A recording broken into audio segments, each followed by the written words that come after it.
즐거워한다 이런 표현인데 결론적으로 봤을 때 제가 한 번 말씀드리겠습니다. 하여간 이 뜻은 구원을 얻은 사람들의 구원의 즐거움을 표현하고 있는 거예요. 예수 믿었는데 나는 하나도 안 즐겁다. 하나님 앞에 즐거움도 없다. 나는 그냥 사는 게 괴롭다. 이것은 그 사람의 근본적인 즐거움의 가치가 지금 문제가 있는 거예요. 예수 믿는 사람으로서. 일단 한번 보겠습니다. 3절 말씀. 다만 이뿐 아니라 우리가 환난 중에서도 즐거워하나니 이는 환난은 인내는 연단은 소망을 이루는 줄 알미로다. 그러니까 예수를 믿음으로 우리가 어려움에 처할지라도 즐거워할 수 있는 것이 그 이유가 뭐냐면은 하나님 안에 있는 구원의 즐거움이 나한테 있기 때문에 내가 즐거워할 수 있다. 이런 표현이거든요. 네, 그런 식으로 이야기하고 5절 말씀에 소망이 우리를 부끄럽게 하지 아니함은 우리에게 주신 성령으로 말미암아 하나님의 사랑이 우리 마음에 부음받음이니. 여기서 성령의 설명이 나오는데 성령은 하나의 에너지가 아닙니다. 그래서 어떤 신학을 나오신 목사님께서 공공연하게 성령은 에너지다 이렇게 이야기하는 걸 제가 듣고 에너지 아닙니다. 그렇게 말한 적이 있는데 하나의 에너지 같은 것은 힘이라든가 어떤 전기 에너지라든가 이런 하나님의 에너지, 하나님의 힘, 그죠?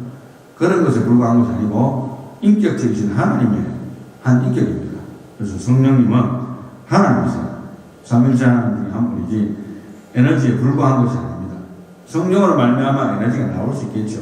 하나님의 능력이 나올 수 있겠죠. 그렇지만 성령 자체가 에너지는 아닙니다. 그래서 성령으로 말미암아 하나님의 사랑이 우리 마음에 부음받음이니 하나님의 인격적으로 우리에게 오셨기 때문에 우리가 하나님의 사랑이 우리에게서 우러날 수 있게 되어 있다. 이것이 바로 믿는 사람의 특징이에요. 믿는 사람이 죄도 짓고 넘어지기도 하겠지만 기본적으로는 그 마음에 내주하시는 성령이 있는 거예요. 내주하시는 성령. 그래서 and hope does not disappoint. 그래서 소망이 우리를 실망시키지 않는데 because the love of God, 하나님의 사랑이 has been poured out within our hearts. 우리 마음속에 부어졌기 때문에 뭘로 통해서? through the Holy Spirit. 에너지가 아니고 하나님의 성령이 내 안에 계시기 때문에 내주하시는 거예요. dwelling. 그죠? 그냥 이렇게 에너지를 주는 게 아니고 dwelling in me. 그래서 안 믿는 사람들 보통 보면은 이제 점쟁이가 될 때 보통 신받았다 하는 말 하잖아요. 그런데 사실은 우리는 예수 신받은 거예요. 예수 신받은 거예요. 네. 성령을 받았기 때문에. 엄격하게 말하면 그렇게 이해하면 차라리 그것이 훨씬 더 맞는 말이에요.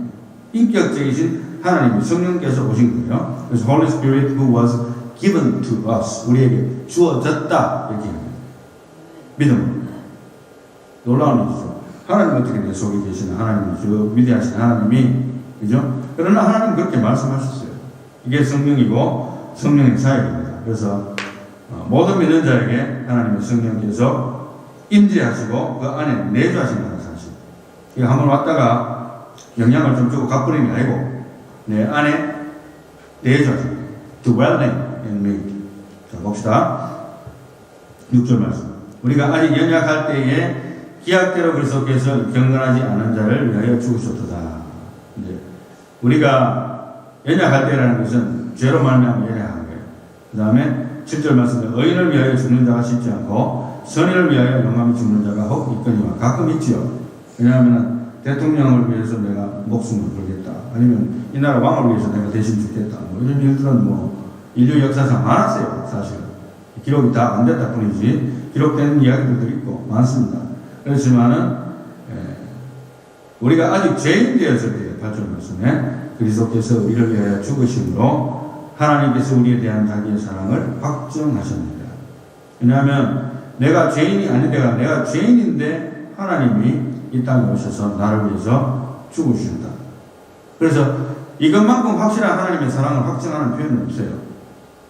내가 너희를 위해서 죽어줬다. 이게 하나님 확증이다. 이거보다도 더 확실한 확증이 없는 거예요. 예수 그리스도의 죽으심, 십자가. 이제 지난번에 우리가 아브라함의 경로에 대해서 이야기하면서 지도를 보면 한 번 더 보면 아브라함이 갈대아 우리에서 부름을 받고 쭉 올라갔다 내려오면서 다시 이제 헤브론 쪽으로 갑니다. 베델과 헤브론으로 가고 베르세바로 나오는데 이 전반적인 아브라함의 인생의 경로인데요. 하나님이 불렀기 때문에 간 건데 다음 봅시다. 지난번에 제가 다루지 않았는 부분을 하면서 조금 더 생각할 부분이 있어서 오늘 본문과 연관해서 우리가 아브라함 인생에 대해서 조금은 더 생각해 볼 텐데요. 12장입니다. 창세기 12장 1절.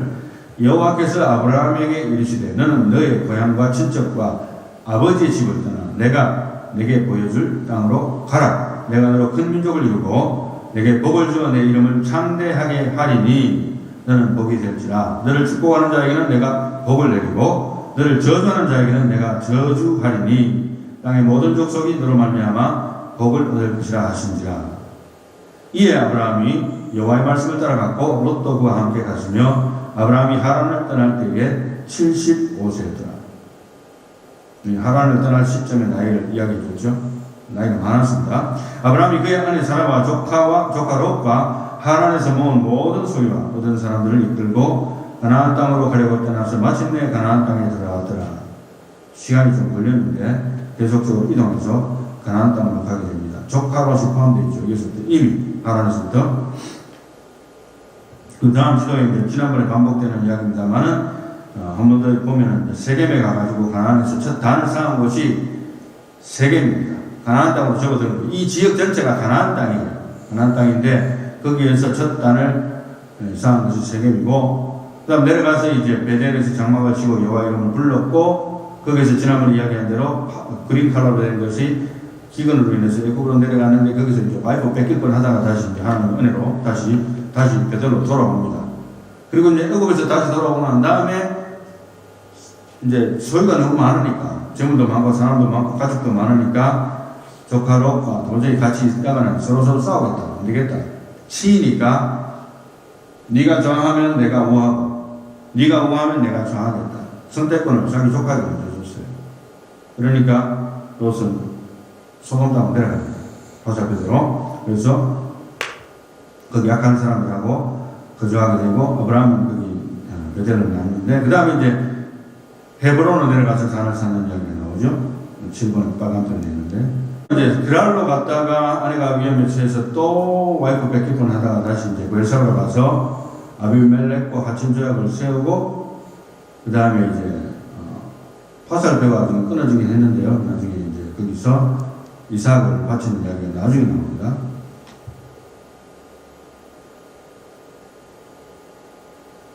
그 다음 이삭을 바친 것은 우리아산 되죠. 창세기 15장을 넘어갑니다. 이거는 간단하게 먹는 거죠. 왜냐하면 지난주에 15장을 이야기했기 때문에 이것이 헤브론을 거점으로 일어난 일이라는 걸 제가 말씀드리려고 하는 거예요. 지도를 다시 본 것은. 그리고 사로잡혔던 조카 롯을 구출한 다음에 횃불 언약이 있었잖아요. 하나님의 횃불 언약이 있었는데 15장 4절에 내 몸에서 날 자가 내 상속자가 되리라 이렇게 말씀을 하셨고 하나님께서. 그런데 이제 횃불 언약의 특징은 여러 가지 있겠습니다만 하나님의 일방적이고 주권적인 언약이며 영원한 언약이다. 문을 조금만 더 열어주시면 됩니다. 기타는 항상 제 앞으로 오니까 이 설교할 때 너무 목이 따가워요. 횃불 언약의 특징은 하나님의 일방적이고 주권적인 언약입니다.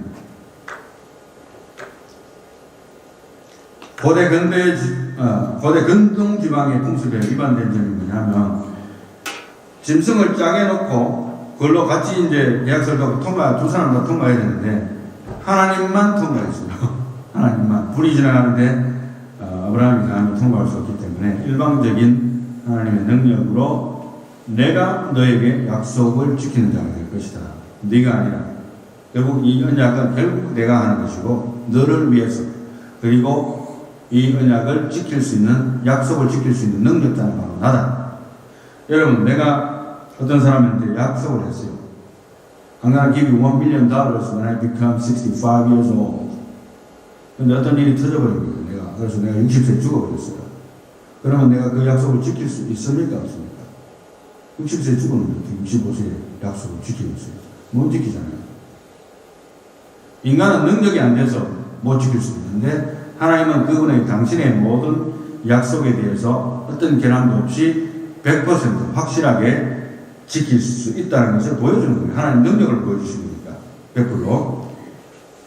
그 다음에 이제 창세기 16장에 횃불 언약 이후에 그러니까 15장과 16장을 이 갭이 좀 있습니다만 어쨌든 한 장 차이긴 합니다만은 횃불 언약 이후에 바로 헤브론을 거점으로 일어난 일입니다. 1절에 아브라함의 아내 사례는 출산하지 못하였고 하나님 약속대로 임신을 해야 되는데 계속 임신을 안 합니다. 그에게 한 여종이 있으니 애굽 사람이요 이름은 하갈이라. 사례가 아브라함에게 이르되 여호와께서 내 출산을 허락하지 아니하셨으니 원하건대 내 여종에게 들어가라. 내가 혹 그로 말미암아 자녀를 얻을까 하노라 하며 아브라함이 사례의 말을 들으니라. 아브라함의 아내 사례가 그 여종 애굽 사람인 하갈을 데려다가 그 남편 아브라함에게 첩으로 준 때는 아브라함이 가나안 땅에 거주한 지 10년 후였더라. 그래서 가나안 지역에 한 10년이 지난 다음에 그 다음에 하나님께서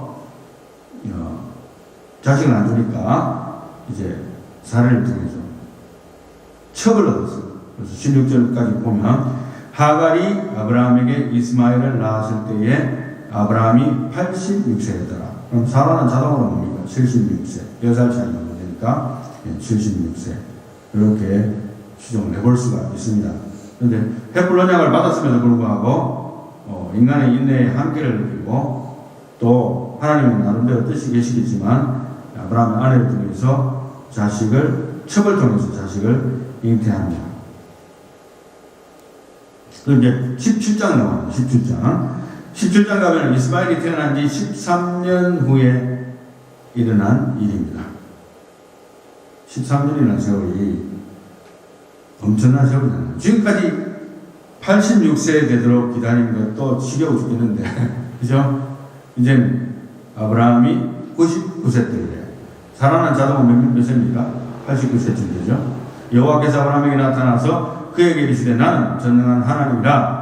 너는 내 앞에서 행하여 완전하라. 내가 내 언약을 나와 너 사이에 두고 너를 크게 번성하게 하리라 하시니 아브라함이 엎드렸더니 하나님이 또 그에게 말씀하여 이르시되 보라 내 언약이 너와 함께 있으니 너는 여러 민족의 아버지가 될지라. 이제후로는 내 이름을 아브라함이라 하지 아니하고 아브라함이라 하리니 이는 내가 너를 여러 민족의 아버지가 되게 하리 함이니라. 여기서 하나님께서 아브라함이 99세 때에 나타나서 말씀하신 거예요. 이스마엘이 태어난 지 13년 후에. 그래서 상당한 기간 동안에 아브라함이 침묵하신 하나님 때문에 마음에 굉장히 고통을 많이 받았으리라고 생각됩니다만 그런 믿음을 계속해서 지켰다고 봅니다. 17장 6절 봅니다.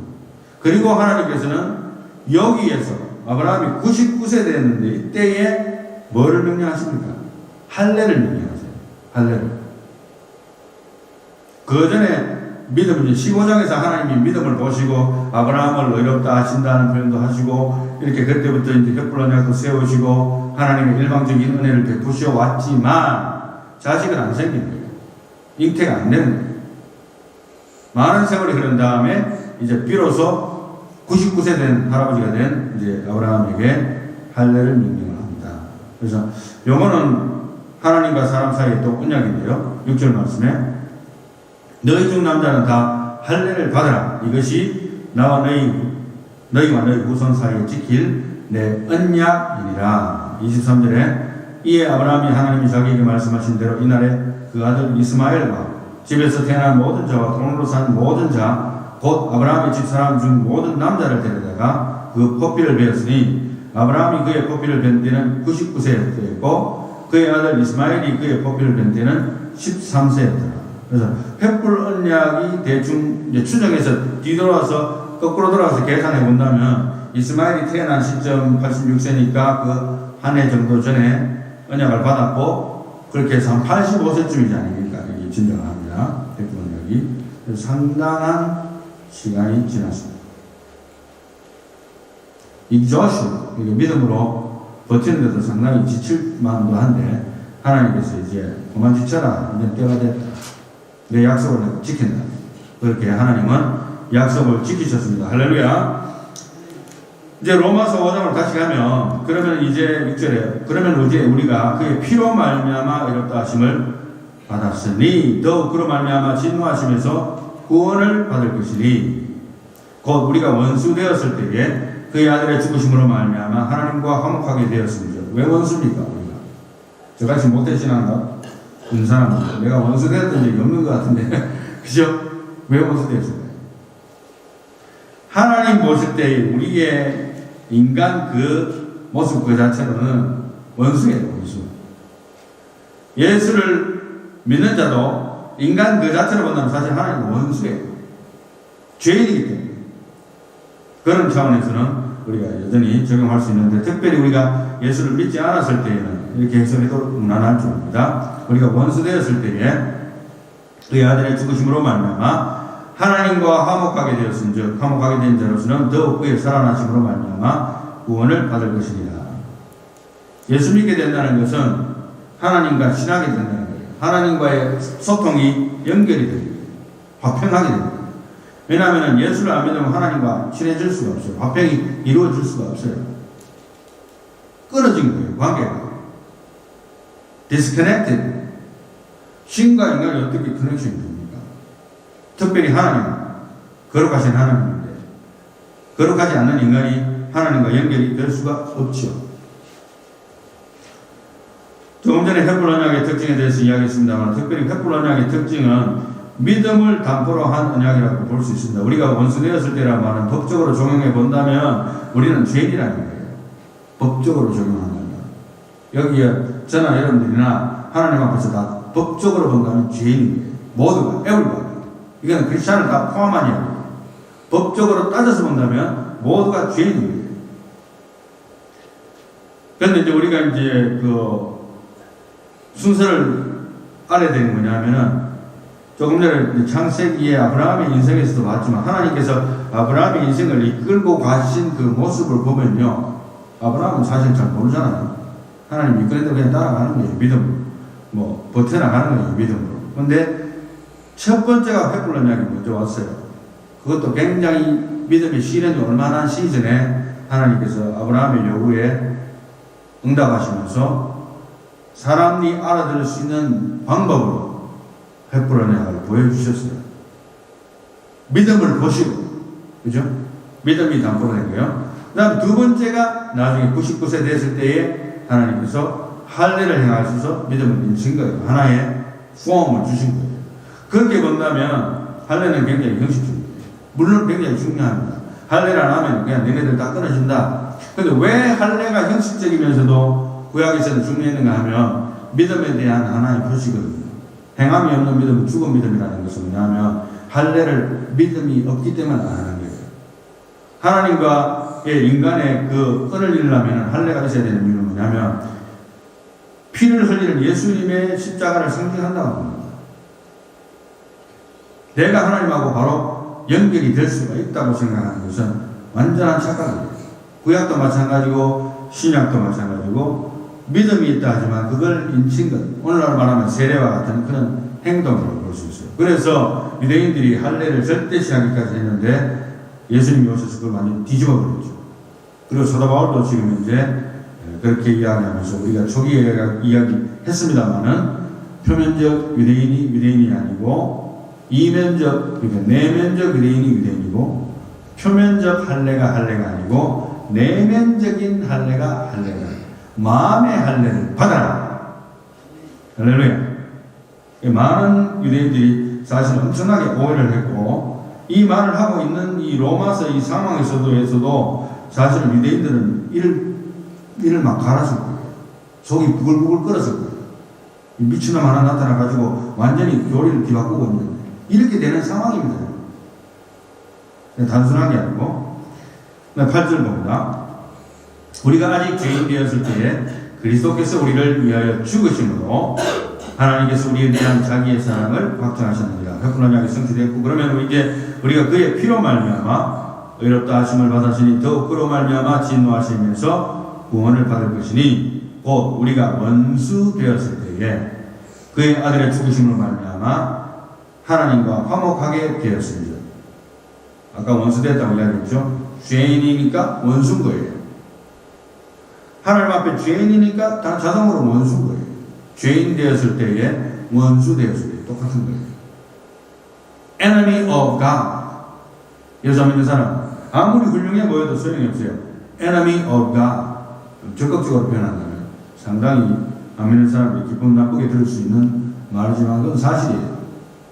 그의 아들의 죽으심으로 말미암아 하나님과 화목하게 되었은즉 화목하게 된 자로서는 더욱 그의 살아나심으로 말미암아 구원을 받을 것이니라. 이제 십자가의 죽으심과 부활에 대한 사건을 이야기를 해주고 있습니다. 11절 말씀. 그뿐 아니라 이제 우리로 화목하게 하신 우리 주 예수 그리스도로 말미암아 하나님 안에서 또한 즐거워하느니라. 근데 구원에 대한 즐거움이 다시 11절에도 나옵니다. 그리고 그러므로 한 사람으로 말미암아 죄가 세상에 들어오고 죄로 말미암아 사망이 들어오고 누굽니까 이 사람? 누구예요? 아담이잖아요. 아담, 그죠?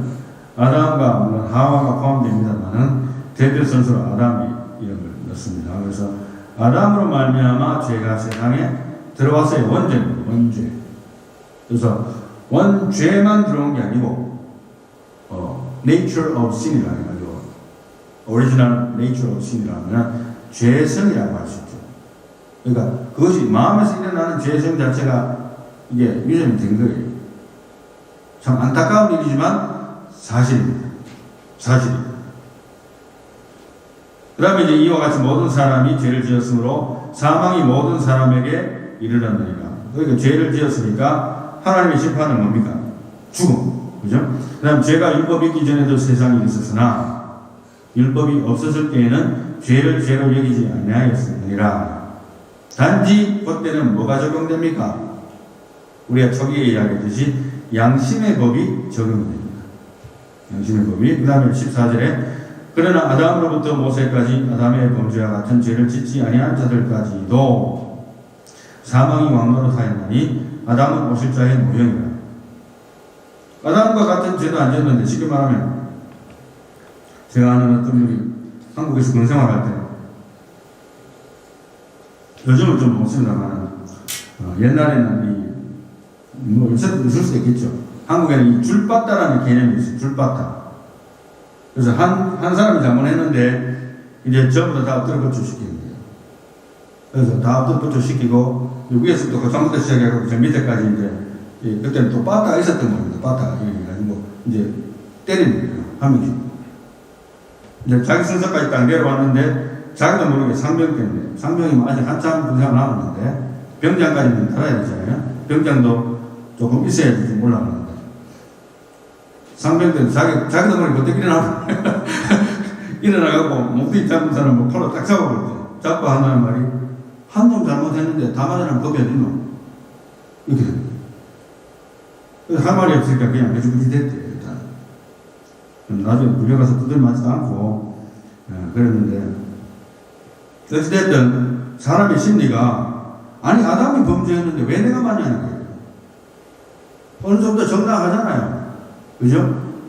그러나 이 모든 것들은 시나리오가 하나님께서 우리를 구원하시기 위한 계획 속에서 우리를 낮추시기 위한 계획 속에서 일어난 모든 시나리오이기 때문에 이것을 바꿀 수는 없어요. 이건 사실입니다. 그래서 아담의 범죄였지만 그것이 부모로부터 계속해서 나에게 위전이 되어서 사실은 나도 죄인이에요. 안타깝죠? 사실입니다. 더 이상 어떻게 설명하기 좀 힘든데 어떻게 됐든 그런 이야기가 있었습니다. 15절. 그러나 이 은사는 그 범죄와 같지 아니하니 곧 한 사람의 범죄를 인하여 많은 사람이 죽었음즉 더욱 하나님의 은혜와 또한 한 사람 예수 그리스도의 은혜로 말미암은 선물은 많은 사람에게 넘쳤느니라. 아멘. 그러니까 한 사람이 때문에 많은 사람이 죽어버린 거예요. 나까지 포함, 여러분까지 포함해서 영적으로는 죽은 거예요. 그냥 지금 숨쉬고 살아 있다 뿐이지 결국에는 죽을 거고 또 결국에는 예수를 안 믿으면 지옥불에 떨어지는 그런 것이 인생이라는 거예요. 그런데 예수 그리스도 한 사람의 이거는 예수 그리스도 한 사람이라고 했어요. 상당히 중요한 건 뭐냐면 예수님을 우리가 생각할 때에 예수님의 신성을 인정하고 인성을 인정하지 않는 이거 말하면 신인데 예수님은 인간이 아니다. 요거가 바로 이단입니다. 그 다음에 예수님은 인간인데 신이 아니다. 요것도 이단입니다. 그 이단을 구분하는 데 있어서 가장 핵심되는 신학 중에 하나가 예수님의 신성과 인성을 둘 다 인정하느냐 아니면 하나만 인정하느냐 거기에 따라서 이단을 구분을 할 수 있습니다. 겉으로는 그냥 뭐 설교하고 뭐 말씀 전하고 하면 다 똑같아 보이지만 자세히 들어보면 이단들은 그런 사상을 가지고 공격을 해왔죠. 역사적으로. 그래서 굉장히 중요한 핵심들이 한 사람이신 그리고 한 신이신 예수 그리스도의 은혜로 말미암은 선물은 많은 사람에게 넘쳤는가. 왜? 예수 그리스도의 십자가로 한 방에 모든 사람이 구원받는 거예요. 한 방에.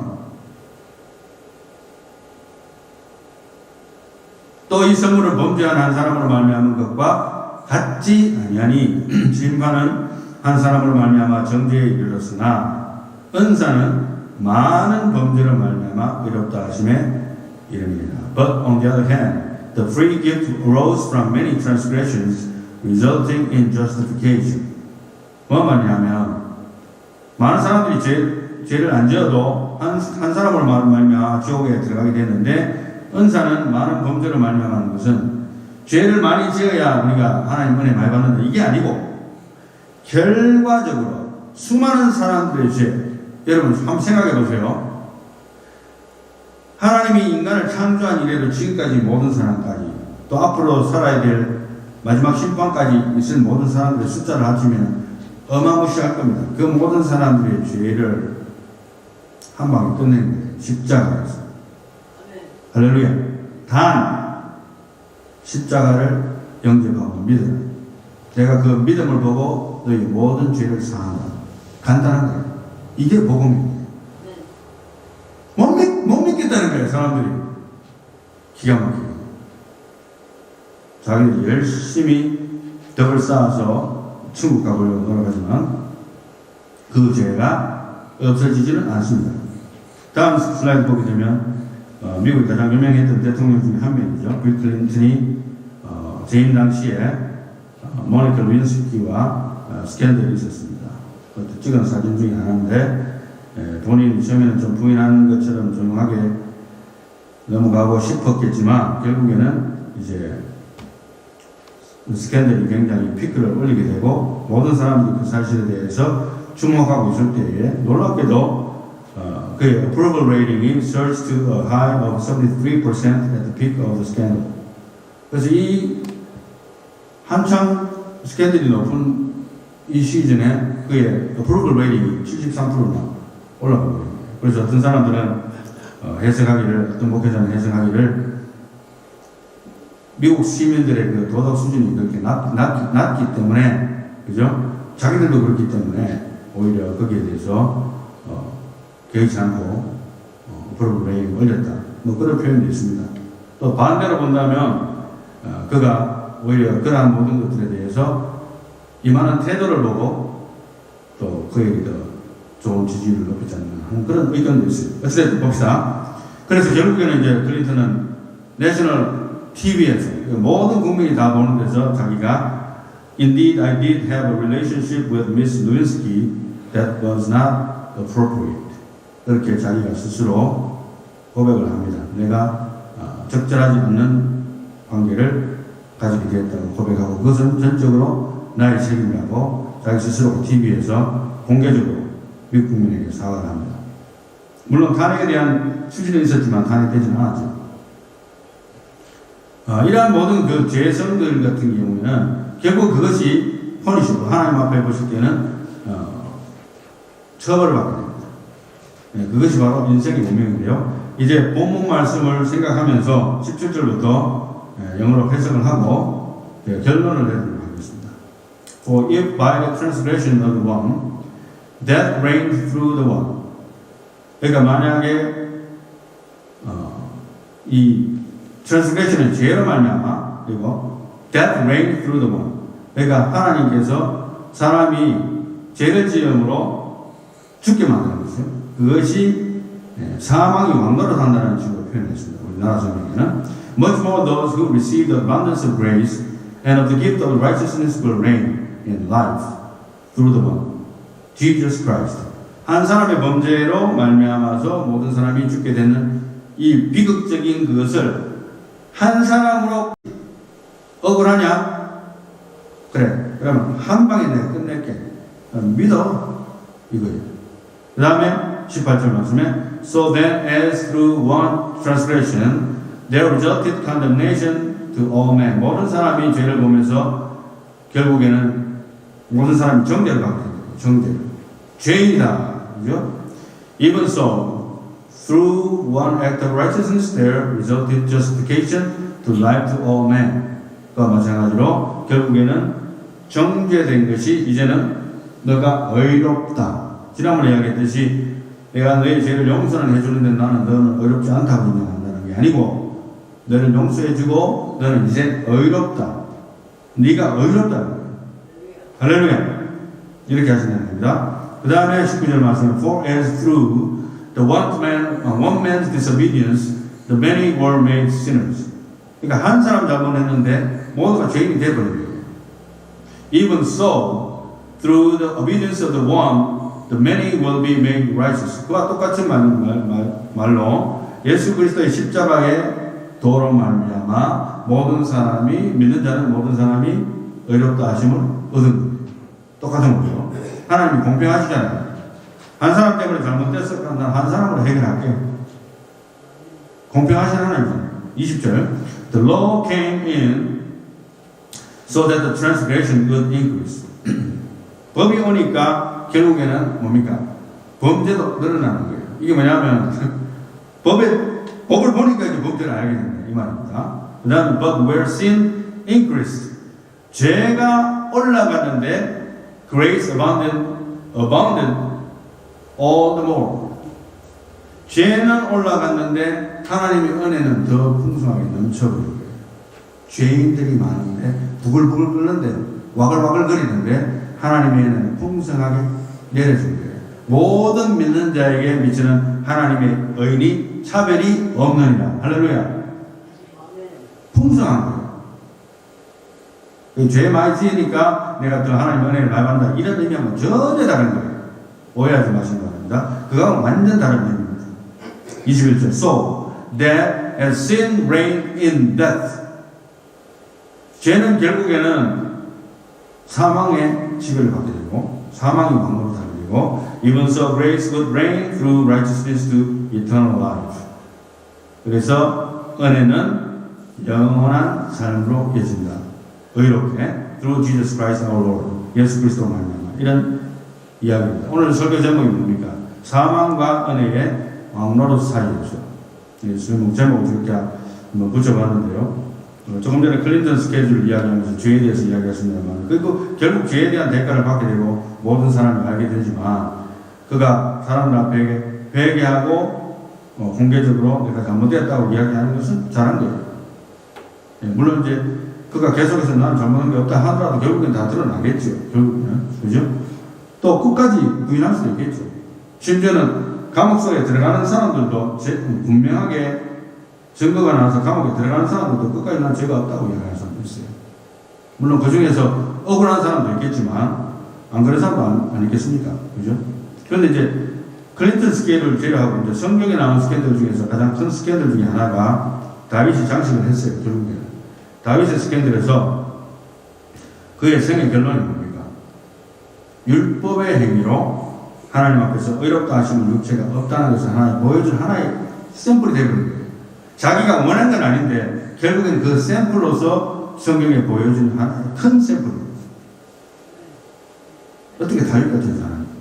그렇지만 은혜만이 구원의 수단이라는 것을 또 보여줬고, 또 다윗은 나단 선지자가 왔을 때에 권력자였지만 나단이 비유를 들어서 설명하니까 그 나쁜 놈이 어딨나 하니까 바로 당신이 그 사람이야 이렇게 이야기했을 때에 그 앞에서 내가 그러다 하고 회개하지 않습니까?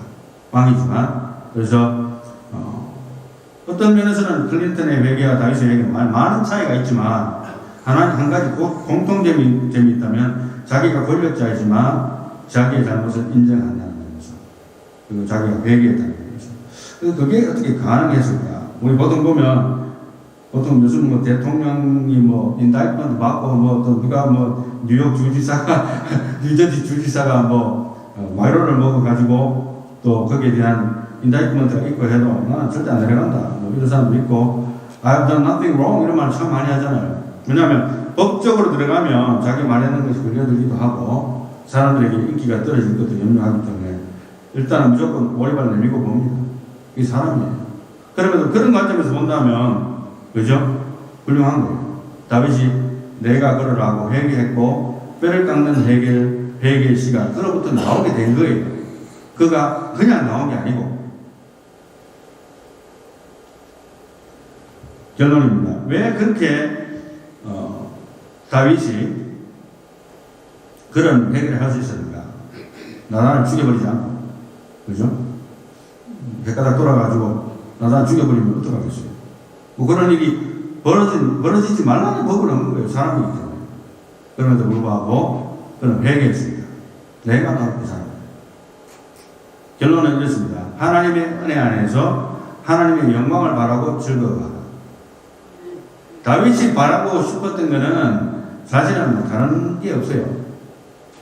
하나님과 나 사이에 벌어지는 그것이 가장 중요하다는 것을 그 회개를 통해서 깨닫게 됐고, 그가 그렇게 수많은 시들을 지었고, 당신께만 내가 범죄했습니다. 지난번에 제가 이야기한 대로 그렇게 이야기할 수 있는 것은 하나님만 생각할 수밖에 없는 거예요. 내가 하나님과의 관계에서 끊어진다면 그것이 가장 두려운 것이지, 사람과의 관계는 두려운 것이 아니다. 왜? 사람들도 다 죄인이기 때문에. 그래서 다윗이 은혜 안에서 하나님의 영광을 바라고 즐거워하라는 데 대해서 가장 표본적인 인물이 된 사람이기도 합니다. 얼마나 감사한지 몰라요. 그가 만약에 나단 선지자 죽여버리고 이제 하나님도 원망하고 이제 끝장났구나, 이제는 더 이상 다 필요 없다, 이렇게 나갔으면 얼마나 비참한 사울과 같은 비참한 사람이 되었겠습니까? 그러나 그의 회개를 통해서 하나님은 그를 믿음의 조상 중에서 넘버 2로 세웠습니다. 어떻게 보면 믿음의 조상 넘버 1은 아브라함입니다. 그래서 마태복음 1장 딱 펼치면 아담으로부터 나와요. 아브라함과 다윗의 자손, 예수 그리스도의 세계. 할렐루야. 그래서 왜 나의 영광과 존엄을 하나님 앞에서 추구한 자들의 그 종말과 그 위험이 얼마나 무서운가 하면, 제가 욥 같은 사람도 훌륭한 인격자였고 하나님 앞에서 진짜 흠이 없는 자였지만 그 자기의 교만에 들림에 빠졌고, 두 번째 다윗도 그렇게 훌륭하게 하나님의 마음에 든 사람이었지만, 하나님의 마음에 쏙 든 사람이었지만 범죄하게 되어지고 그것을 통해서 많은 매를 받았는데, 그는 회개를 통해서, 하나님의 채찍과 회개를 통해서 회복되어지게 되었어요. 그러니까 결국에는 욥이나 다윗은 뭡니까? 사람에 대한 어떤 관계보다는 하나님에 대한 관계를 더 두려워했던 사람이에요. 그래서 성공한 거예요. 세 번째는 제가 목회자를 집어넣는 이유가 뭡니까? 제가 왜 이렇게 생각하면 내 자신을 생각해 보면, 요한계시록 우리가 공부를 했잖아요. 요한계시록 강의 공부했는데, 그때 여러분이 공부를 했으면 아실 겁니다. 지금 현재 이 예배와, 그죠? 우리가 지금 드리고 있는 예배와 천상에서의 예배의 차이점이 뭘까요? 뭐겠습니까? 한 가지만 들어갑니다. 지금 우리가 예배 드리고 있는데 천국에서 예배의 차이점. 내가 듣고 싶은 말이 나와야 되는데 한 가지만. 예? 목사님이 계시고 여기는, 예. 거기는 목사님이 안 계시고. 예, 제가 듣고 싶은 말이에요. 천국 가면 목회자가 없습니다. 목회자가 가장 불쌍한 이유가 뭐냐니까, 예수 믿고 이제 설교 다 끝나고 이제 죽었어요. 목회자가 죽고 나서 천국에 갔었는데 강대상에 올라가 나왔는데 강대상이 없는 거예요. 강대상 없어요. 목회자가 쓸 자리가 없습니다. 그걸 제가 이렇게 보면서, 야, 이거 정말 무서운 일이구나. 그래서 제가 여기서 강대상에 할 수 있는 것은 하나님이 기회를 주셔서 살았을 때만, 그죠? 이 땅에서만 목회자는 하나님이 쓰시고 말씀을 증거하게 하시는 것이지, 천국 가면 없구나. 내가 쓸 자리는 거기 납니다. 적어도. 그래서 목회자도 예배자로서도 말씀을 증거해야 되는 거예요. 그런 생각을 많이 하는 것입니다. 그래서 하나님의 영광을 바라고 즐거워하는 것이 나에게 없다면, 목회자든 다윗은 욥이든 하나님과의 관계가 1번이 아니고 다른 사람들과 관계가 2번이고, 하나님을 두려워하는 것이 1번이 아니고 사람을 두려워하는 것이 1번이라면 그 사람은 절대로 다윗과 같이 회복 못해요. 우리가 생각을 바꾸어서 나 자신을 나의 영광과 존엄을 하나님 안에서 추구하는. 그러니까 예배 드리는 것도 결국은 나의 인격을 위하고 나의 존엄을 위하고, 물론 하나님께서 나를 세워주셔요, 여러분들. 그렇지만 그것이 나의 마음속의 목적이라면 다릅니다. 목적을 바꾸세요. 목적을 바꾸세요. 여러분들의 영광과 존엄은 없어야 됩니다. 할렐루야. 오직 하나님의 영광과 존엄, 하나님의 영광을 바라고 내가 즐거워하고 있는가. 이것이 바로 여러분들의 신앙의 총체적인 척도가 됐을 때에만 여러분들이 지금 현재 성공적인 신앙을 걸어가고 있는 길에 접어들었다고 말씀을 할 수가 있습니다. 은혜 안에서 하나님의 영광을 바라고 즐거워할 수 있는 저와 여러분이 다 되시기를 예수님의 이름으로 축원합니다. 기도하겠습니다.